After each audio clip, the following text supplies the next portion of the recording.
को हार्दिक बधाइयाँ और शुभकामनाएँ। प्रतिवर्ष 14 नवंबर को बाल दिवस के रूप में मनाया जाता है। देश के प्रथम प्रधानमंत्री पंडित जवाहरलाल नेहरू जी के जन्म दिवस को ही 14 नवंबर को बाल दिवस के रूप में हम मनाते हैं, क्योंकि बच्चों से उन्हें विशेष प्यार था और बच्चे भी उन्हें चाचा नेहरू कहकर पुकारा करते थे। चाचा नेहरू का विशेष मानना था कि बच्चे ही देश के भविष्य हैं। इसीलिए बच्चों पर ध्यान देना, उन्हें प्यार करना, उनका मार्गदर्शन करना नितांत आवश्यक है। जैसे बीज को अच्छा जल दिया जाए, उसे सुंदर प्रकाश दिया जाए, उन्हें ऐसा माहौल दिया जाए उस बीज को, ताकि वो पुष्पित हो, पल्लवित हो, उसकी आवश्यकता होती है। ठीक वही बात बच्चों के साथ भी होती है। वो बीज की तरह हैं या नन्हे पौधे की तरह हैं, जिनका ध्यान रखना बहुत बहुत आवश्यक है। तो आज के दिवस पर बच्चों के अधिकार, उनके कर्तव्य, उनके संपूर्ण विकास की चर्चा होती है और हमें भी इस पर विशेष विशेष ध्यान देना चाहिए, क्योंकि जो आज बच्चे हैं वही तो कल राष्ट्र के भविष्य होंगे। तो आइए बाल दिवस की इन सुंदर बातों के साथ आज हम अपने सुंदर बचपन की ओर भी चलेंगे कि बच्चों से हम क्या क्या सीख सकते हैं। लेकिन पहले चलते हैं आज के सुंदर सुवाक्य की ओर। जिंदगी में जहाँ कुछ समझ न आए वहाँ बच्चा बन जाएं। कभी कभी जिंदगी इतनी उलझ जाती है कि हम समझदार बनते बनते मुस्कुराना ही भूल जाते हैं। हर बात में लॉजिक ढूंढने लगते हैं, हर खुशी में रीजन। पर क्या आपने देखा है किसी बच्चे को? वो बिना वजह हंसता है, बिना डर के गिरता है, बिना सवाल के प्यार करता है, क्योंकि उसे भरोसा होता है कि दुनिया अभी भी अच्छी है। जिंदगी में जब कुछ समझ न आए तब समझदार बनने की कोशिश न करें। बस एक बार फिर से बच्चा बन जाए, जो हर चीज में जादू देखता है, हर इंसान में अच्छाई और हर दिन में एक नई शुरुआत।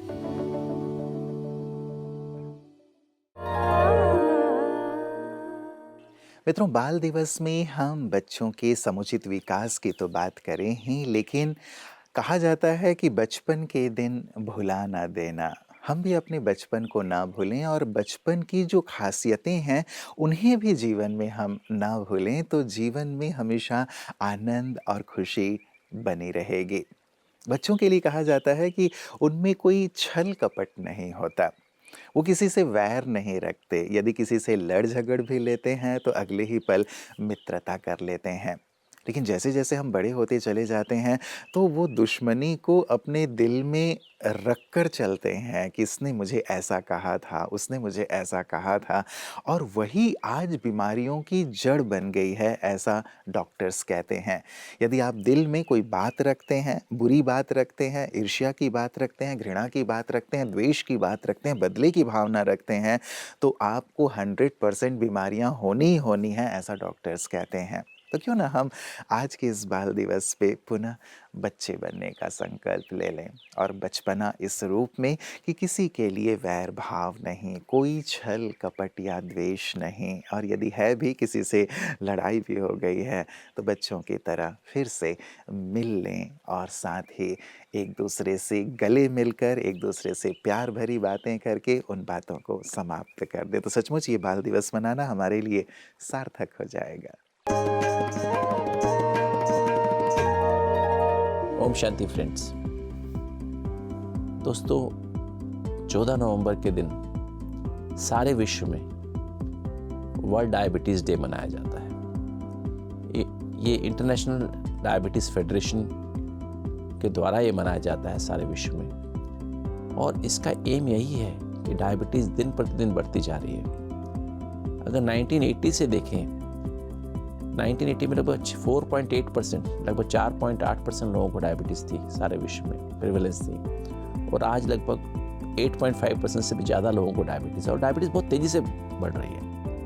पहले सिर्फ हाई इनकम ग्रुप्स में होती थी, अमीरों को ज़्यादा होती थी, किंतु अभी देखने में आ रहा है पिछले 10 साल में लो इनकम, जो लोअर क्लास है, और middle class, lower middle class है, उनमें भी डायबिटीज़ तेज़ी से बढ़ रही है। और दोस्तों, एक बहुत बड़ा कारण डायबिटीज़ का वो है स्ट्रेस, तनाव। दूसरा, हमारा रॉन्ग लाइफस्टाइल, गलत टाइम पे सोना, गलत टाइम पे उठना, फास्ट और जंक फूड खाना, समय पर ना खाना, तो दोस्तों ये डिजीज़ टोटली प्रिवेंटेबल है, और अगर बीमारी हो गई तो ट्रीटेबल है। आज इसी कारण से, डायबिटीज़ के कारण, किडनी फेलियर का नंबर 1 कारण है डायबिटीज़। हमारी ब्लाइंडनेस का एक बहुत इंपॉर्टेंट कारण है डायबिटीज़। हार्ट अटैक और स्ट्रोक्स का, ब्रेन का जो अटैक होता है, पैरालिसिस का अटैक आता है, इसका एक बहुत बड़ा कारण है डायबिटीज़। एम्पुटेशन, पैरों का कट जाना, क्योंकि पैरों में गैंग्रीन हो जाती है, पैर खराब हो जाते हैं, न्यूरोपैथी होती है, अल्सर बन जाता है, डायबिटिक फुट हो जाता है, फिर काटना पड़ता है। तो ये मुख्य कारण है डायबिटीज़, और ये सब चीज़ें हम रोक सकते हैं। और यही एम है इस वर्ल्ड डायबिटीज़ डे को मनाने का, कि हम अपने आसपास, अपने मोहल्ले में, अपने प्रांत में, अपने शहर में ये अवेयरनेस फैलाएं, और लोगों को प्रेरित किया जाए कि अपना शुगर चेक कराएं, दिन का शुगर चेक कराएं, HbA1c कराएं, फास्टिंग BP शुगर कराएं, और अपनी आँखों का चेकअप कराएं, अपने किडनी का चेकअप कराएं, ताकि अगर बीमारी हो गई है तो उसको हम सही ढंग से टाइम पर इलाज करें और इस बीमारी से बच सकते हैं। तो दोस्तों याद रखें, डायबिटीज़ टोटली प्रिवेंटेबल है, और ये ट्रीटेबल है। किसी भी स्टेज में प्रॉपर ट्रीटमेंट से इसको हम ठीक कर सकते हैं। ओम शांति। मित्रों, बच्चों के लिए ये भी कहा जाता है कि इनकी नज़रों में एक ही हैं मंदिर, मस्जिद और गुरुद्वारे। इनमें कोई जात पात के भेदभाव नहीं होते, मजहब की कोई दीवारें नहीं होती, इसीलिए ये इतने मासूम होते हैं। इसीलिए भगवान भी इनसे प्यार करते हैं, क्योंकि भगवान ने तो सबको एक जैसा ही बनाया है ना, इंसान बनाया उन्होंने, लेकिन मजहब की दीवारें हमने खड़ी कर दी। इसीलिए बच्चे मासूमियत के कारण और अपनी इसी पवित्र भावना के कारण भगवान को भी प्रिय लगते हैं। नमस्कार, सादर प्रणाम। मैं प्रोफेसर राजीव शर्मा एक बार फिर हाजिर हूँ आपके बीच 2 मिनट में कोई बेहतरीन संदेश देने के उद्देश्य से। पंडित जवाहरलाल नेहरू भारतवर्ष के प्रथम प्रधानमंत्री रहे। एक बार एक बालक उनके पास पहुंचा ऑटोग्राफ लेने के लिए। उसने अपनी कॉपी आगे की और कहा, प्रधानमंत्री जी आप साइन करके तारीख डाल दीजिए, यही आपका ऑटोग्राफ होगा। नेहरू जी ने उस बालक की कॉपी पर अंग्रेजी में हस्ताक्षर किए, हिंदी में नाम लिखा और उर्दू में डेट अंकित कर दी, तारीख लिख दी। उस बच्चे ने पूछा कि प्रधानमंत्री जी आपने ऐसा क्यों किया? तो प्रधानमंत्री जी ने बड़ा खूबसूरत उत्तर दिया। उन्होंने कहा कि मैंने ऐसा इसलिए किया मेरे प्यारे बच्चे, क्योंकि तुमने कहा प्रधानमंत्री जी, ये हिंदी का शब्द था, नाम लिख दीजिए, तो मैंने नेहरू नाम हिंदी में लिख दिया। फिर तुमने कहा साइन कर देना, तो साइन अंग्रेज़ी शब्द था, तो अंग्रेज़ी में मैंने साइन कर दी। फिर तुमने कहा कि साइन के नीचे तारीख डाल देना, तारीख उर्दू का शब्द था, इसलिए मैंने उर्दू में तारीख डाल दी। कहने का मतलब ये है देवियों और सज्जनों कि नेहरू ने जो ये नारा दिया, आराम है हराम, ये इसलिए अंगीकार करने योग्य है कि उनके दिगर विचारों से हो सकता है किसी की सहमति हो, किसी की आंशिक, किसी की पूर्ण असहमति हो, लेकिन आराम है हराम, इससे कोई भी असहमत इसलिए नहीं होगा क्योंकि जब हम आराम तलब हो जाते हैं तो आलस्य हमें घेर लेता है, लेकिन जब हम मेहनत कश होते हैं तो हम आलस्य से परे होकर सफलता को अंगीकार करने के एक पात्र बन जाते हैं। बाल दिवस जन्मदिन के रूप में मनाया जाता है नेहरू जी के। वो बच्चों से बड़ा स्नेह इसलिए किया करते थे क्योंकि बच्चे क्यूट होते हैं, बच्चे मासूम होते हैं। एक बार एक बच्चे ने उनसे पूछ लिया कि आप अपनी ये शेरवानी पर गुलाब क्यों लगाते हैं? तो उन्होंने कहा क्योंकि गुलाब कांटों के बीच खिलता है और अपनी खुशबू से सबको महकाता है।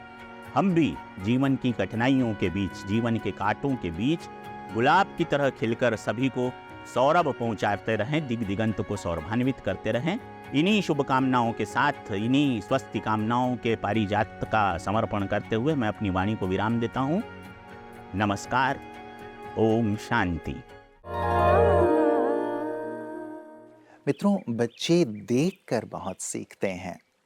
उन्हें यदि आप शिक्षा देंगे तो वो शिक्षा भले ही वो देर से समझें, लेकिन जो हम उन्हें सिखाना चाहते हैं, जो हम उन्हें बनाना चाहते हैं, वैसे हम स्वयं बनें, ये बहुत-बहुत आवश्यक है। यदि हम स्वयं मोबाइल से चिपके रहते हैं और ये सोचते हैं कि हमारे बच्चे मोबाइल से मुक्त रहें, क्या ये संभव है? यदि हम खुद बुराइयों से ग्रस्त हैं और ये सोचें कि हमारे बच्चे अच्छे मार्ग पर चलें, क्या ये हो सकता है? यदि हम खुद घर में गुस्सा करते हैं और बच्चों से ये सोचें कि वो लड़ाई झगड़ा ना करें, गुस्सा ना करें, क्या ये हो सकता है? आज के इस बाल दिवस पे हमें बहुत गहराई से विचार करना है मित्रों, कि हम बच्चों के कोमल मन में क्या रोप रहे हैं? ओम शांति। जैसा कर्म हम करेंगे, हमें देख और करेंगे। बहुत प्रसिद्ध संस्था के संस्थापक ब्रह्मा बाबा के जीवन का एक आदर्श वाक्य है। जी हाँ, भगवत गीता इसी बात पर जोर देते हुए कर्मणैव संसिद्धिम अस्थिता जनकादयः, कितना सुंदर श्लोक कहा गए हैं भगवान। इसका अर्थ है, अपने कर्म से जनकादि राजर्षियों ने एक आदर्श स्थापन किया है। क्योंकि लोग हमारी बातों पर गौर नहीं करते, बातें कितनी भी अच्छी क्यों ना हो, अगर व्यक्तित्व अच्छा नहीं है तो लोग कहेंगे ये केवल बातें करता है या हवा महल बनाता है। उसका असर नहीं होता है। असर उसका होता है बातों के साथ व्यक्तित्व परिणामकारी हो। लोग आपके व्यक्तित्व का अनुसरण करते हैं। नकल उतारना मानव का सहज स्वभाव है। न जानते हुए अनजाने में ही मनुष्य दूसरे का नकल उतार लेता है। तो अगर दुनिया को बदलना है, हमें अपने कर्मों के द्वारा पहले खुद को बदलना होगा और अंदर की स्थिरता को बनाए रखकर हमारे चलन से हम दूसरों के लिए प्रेरणादायी बने। ऐसा नहीं कि मैंने फलायनवाद को अपना लिया, सब कुछ छोड़ छाड़ कर मैं तो चले गए, लेकिन मुझे देखकर लोग न छोड़ पाएंगे न रह पाएंगे। लेकिन मैं सबके बीच रहते हुए अपनी जिंदगी से प्रेरणा देती रहूं और इसके आधार से दुआएं कमाती रहूं। एक तरफ दुआएं भी, साथ में कर्म फल भी। दूसरा, दूसरों के लिए एक छोटी सी चिंगारी ही सही जीवन में एक मार्गदर्शन के योग्य बन जाऊं, ये भी कोई कम बात है क्या? इसलिए भगवान कहते हैं कर्म मार्ग ही श्रेष्ठ मार्ग है और कर्म मार्ग को कर्मयोग बनाने में ही सफलता है। सचमुच बच्चों को हमारी डांट की आवश्यकता नहीं है, लेकिन हमारे प्यार और मार्गदर्शन की आवश्यकता है। वो तो उस कच्ची मिट्टी की तरह हैं, जिसे हम जैसा ढालना चाहें वैसा ढाल सकते हैं। उस कोमल पौधे की तरह हैं, जिस कोमल पौधे को हम जैसा स्वरूप देना चाहें वैसा स्वरूप वो अवश्य प्राप्त कर लेंगे। तो क्यों ना मित्रों, हम आज के इस बाल दिवस पर ये अवश्य ध्यान रखें कि बच्चों को बहुत प्यार दें, बहुत सम्मान दें और आने वाले कल के लिए उन्हें तैयार करें। ये केवल सरकार की ज़िम्मेवारी नहीं है, बल्कि हम सब की ज़िम्मेवारी है कि जो हमारे आस-पास बच्चे हैं, परिवार में बच्चे हैं, स्कूल में बच्चे हैं, उन्हें इस तरह तराशें कि आने वाले कल में वो राष्ट्र के गौरव बन जाएँ। तो एक बार पुनः आप सभी को बाल दिवस की ढेर सारी दुआएँ और शुभकामनाएँ। नमस्कार। ओम शांति। जीवन के सब